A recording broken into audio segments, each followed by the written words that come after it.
Hello, hello! Good day everyone! Nagbabalik na naman yung Kasinayan.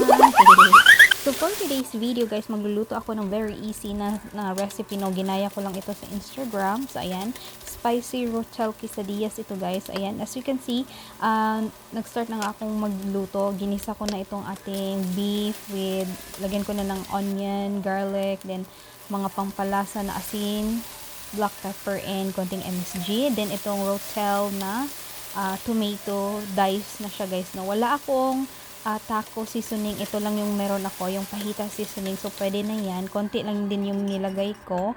Pagkaluto, sinet aside ko na siya guys kasi maggagawa pa ako ng sauce. Meron ako ditong Velveeta na cheese. Tapos tutunawin ko lang ito guys. Dapat sa mahinang apoy lang para hindi masunog.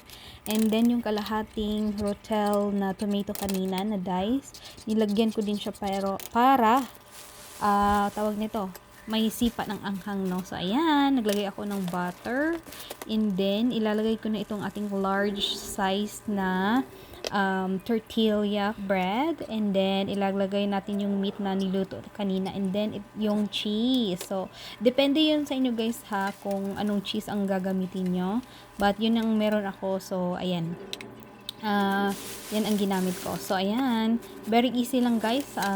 Bali tatlo yung ginawa ko or nagawa ko dito kasi malaki yung aking tortilla na bread. So ayan, sa mahinang apoy lang din guys ha, para hindi masunog yung inyong bread. So ayan, pag naging golden brown na siya, pwede na yan.